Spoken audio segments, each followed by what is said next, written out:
Bonjour à tous et bienvenue sur tabsoracoustique.com pour un nouveau cours de guitare en vidéo dans lequel nous allons répondre à une question, ou plutôt à 10 000 questions en une. On va être efficace aujourd'hui. Et cette question, c'est que faut-il apprendre? C'est une question que vous vous êtes déjà posée lorsque vous avez commencé à apprendre la guitare ou d'autres instruments, mais que vous vous êtes peut-être posée sous d'autres formes. Peut-être que vous vous êtes demandé, est-ce qu'il faut apprendre les accords barrés? Est-ce qu'il faut apprendre le rythme? Est-ce qu'il faut apprendre à jouer au métronome? Est-ce qu'il faut apprendre à s'accorder à l'oreille? Est-ce qu'il faut apprendre de la théorie? Tout ça. À chaque fois que vous vous demandez, est-ce qu'il faut apprendre ça, ça ou ça? Et bien ça tombe un peu sous la même question, que faut-il apprendre? Et c'est de ça dont nous allons parler aujourd'hui. Pour commencer à répondre à cette question, je tiens à préciser quelques éléments importants. Premièrement, en musique, pas qu'en guitare, mais en musique en général, il y a énormément de choses à apprendre. Plein de techniques, plein de connaissances théoriques, et il faut tout de suite savoir que vous n'aurez pas assez de toute une vie pour tout apprendre. C'est pas possible. Je connais personne, personnellement, qui ait tout appris. Moi-même, je n'ai pas tout appris parce qu'il y a trop de choses en musique. Donc c'est pas le but de tout apprendre. Ça, c'est très important à comprendre dès le début. Deuxièmement, tout ce que vous pouvez apprendre en musique peut être utile. Il n'y a rien d'inutile, de complètement inutile. Donc tout a un potentiel de vous amener quelque chose dans votre jeu de guitare. Le truc, c'est que cette utilité va dépendre de vous et de ce que vous voulez faire en guitare. Et c'est là où la question, du coup, se complique un petit peu et qu'il faut regarder ça sous différents angles. Pour préciser un peu ce que je veux dire par l'utilité relative des connaissances que vous pouvez apprendre suivant votre pratique, je vais vous donner un exemple.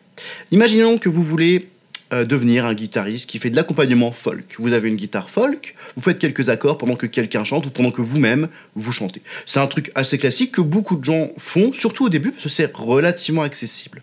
Et bien pour ça, vous allez devoir apprendre des accords. Très très utiles, voire indispensables. Vous allez avoir besoin d'apprendre des rythmiques à la main droite aussi. Ça, ce sont deux compétences qui vont avoir une application directe dans ce que vous allez faire en guitare. Cependant, c'est beaucoup moins utile d'apprendre les gammes qui sont utilisées en improvisation de jazz, parce que c'est pas ce que vous faites. Ces deux éléments-là, les accords rythmiques et les gammes d'improvisation de jazz, n'ont pas la même utilité pour vous. Mais pour autant, les gammes d'improvisation de jazz ne sont pas complètement inutiles, même pour quelqu'un qui ne s'en servira pas dans le travail de l'accompagnement folk. Et là, vous vous dites peut-être, pourquoi ? Je veux dire, si vous n'appliquez pas les gammes que vous allez apprendre dans un morceau, à quoi ça peut bien servir? Eh bien, ça sert à plein de choses. Premièrement, ça peut toujours vous servir plus tard. C'est con ça, mais j'ai pas mal d'élèves, moi, qui commencent la guitare avec des idées assez précises de ce qu'ils veulent faire.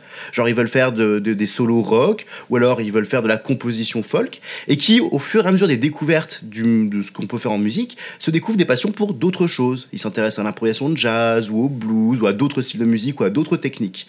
Et du coup, si vous travaillez un jour quelque chose qui ne vous paraît pas très utile sur le coup, ça peut toujours avoir une utilité plus tard. Donc c'est toujours bien à savoir. Deuxièmement, ça vous apporte un peu de vocabulaire aussi. Si vous connaissez des petites choses comme ça, vous pourrez plus facilement suivre les discussions lorsque ça parlera de ces choses-là, lorsque vous communiquerez avec d'autres musiciens sur Internet ou en vrai, vous ne serez pas cantonné à vos connaissances pratiques, mais vous connaîtrez quelques petites choses sur le reste de ce qui se fait en musique. C'est toujours bien aussi, à nouveau pour question de curiosité, etc. Et troisièmement, et c'est à mon sens le truc le plus important, c'est que ça va vous ouvrir l'esprit. Pas dans le sens où, si vous le faites pas, vous êtes un connard, intolérant, fermé d'esprit. Non, c'est pas dans ce sens-là. C'est dans le sens où ça vous donnera de nouveaux points de vue sur la musique. Ça vous fera découvrir d'autres façons d'approcher la musique. Et ça, pour moi, c'est quelque chose qui est très important en musique. Ça vous permettra de découvrir des choses que vous aimerez peut-être, alors que vous ne pensiez pas que vous aimeriez. Ça vous permettra de découvrir aussi des choses dans la musique que vous écoutez. Peut-être que vous allez réussir à identifier des choses que vous n'avez jamais entendues avant et ça vous fera aimer d'autant plus la musique que vous écoutez. Ça vous permettra, peut-être même plus tard, d'intégrer ces éléments dans votre jeu à vous, même si ça n'est pas lié au début. Rien ne vous empêche de faire des petites impros jazzy lorsque vous faites des accompagnements folk.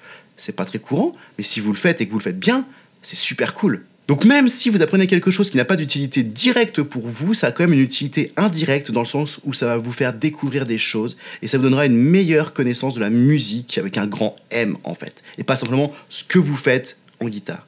Ça, c'est la théorie. En théorie, rien n'est inutile et tout peut être utile plus ou moins directement. Mais dans la pratique, il faut quand même avoir des priorités. Parce que comme je l'ai dit, vous ne pouvez pas tout apprendre.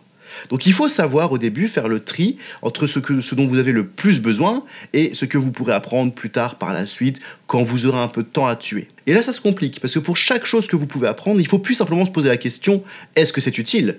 Il faut se demander est-ce que j'en ai besoin maintenant plus que le reste? Est-ce que c'est le plus important à apprendre tout de suite?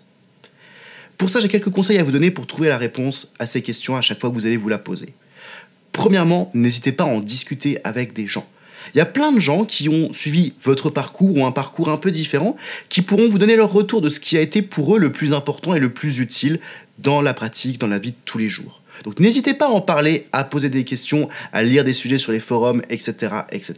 Deuxièmement, lorsque je fais des cours sur table sur acoustique, j'essaie toujours d'expliquer à quoi vont servir les différentes choses que j'explique, les différentes techniques, les différentes connaissances théoriques. Le but du jeu, c'est pas de vous embêter avec ça, c'est que vous puissiez prendre quelques minutes pour réfléchir à ça. Vous demandez, ok, ça sert à ça, est-ce que j'ai vraiment besoin de ça aujourd'hui dans ma vie de guitariste? Ou est-ce que je peux mettre ça plus tard, ou voire même pas du tout? Donc là, c'est à vous de prendre cette décision, hein. Il faut vous renseigner un petit peu et faire le choix. Mais on arrive au troisième conseil. Ne vous inquiétez pas. Parce que c'est pas un choix très dramatique. Si vous vous plantez, c'est pas grave. Si vous apprenez un truc qui ne vous est pas super utile tout de suite, c'est pas grave. Ça deviendra peut-être plus tard. Et en plus, comme j'ai dit, ça vous ouvrira l'esprit, ça vous fera découvrir des choses, ça vous fait travailler, ça vous fait jouer de la musique. C'est cool. Il n'y a aucun mal à apprendre des trucs qui ne vous servent pas tout de suite. Et si vous vous rendez compte au bout de quelques jours de travail, quelques semaines de travail, que finalement, ça vous apporte pas grand-chose, c'est pas grave, arrêtez, passez à autre chose. Faut pas trop se mettre la pression quand on apprend la musique. C'est pas grave si vous faites des erreurs. Déjà parce que vous avez toute la vie devant vous pour rattraper ça, c'est pas un problème. Et en plus, les erreurs nous apprennent aussi beaucoup de choses malgré tout. Donc, c'est bien de se poser des questions, c'est bien d'y réfléchir un petit peu, mais il ne faut pas trop se mettre la pression non plus. On arrive maintenant à la fin de cette vidéo, du coup il n'y a pas de réponse définitive aux questions qu'on peut se poser. Mais le but du jeu c'est juste de vous rappeler que rien n'est inutile, hein, faut pas se mettre de barrière lorsque vous voulez apprendre des choses. Si vous êtes curieux sur un truc, il n'y a aucun problème à apprendre ça. Personne ne vous en voudra et ça vous en sortirez grandi. Et puis à apprendre aussi à réfléchir un peu par soi-même et à se poser soi-même les questions pour savoir si oui ou non c'est utile ou très utile ou moyennement utile d'apprendre telle ou telle chose et comprendre qu'au final c'est pas bien grave si vous apprenez des choses dont vous ne vous servirez pas tout de suite, hein, vous avez toute la vie devant vous. Donc moi je vous laisse là et je vous vois une prochaine fois sur tabsuracoustique.com pour d'autres cours de guitare en vidéo. Et comme d'habitude, n'hésitez pas à nous rejoindre sur facebook.com/t4aguitare, twitter.com/tabsuracoustique. Et puis n'hésitez pas, je sais pas, liker, commenter, venez nous rendre visite sur le forum, faites ce que vous voulez, hein, vous êtes libre. Allez, ciao!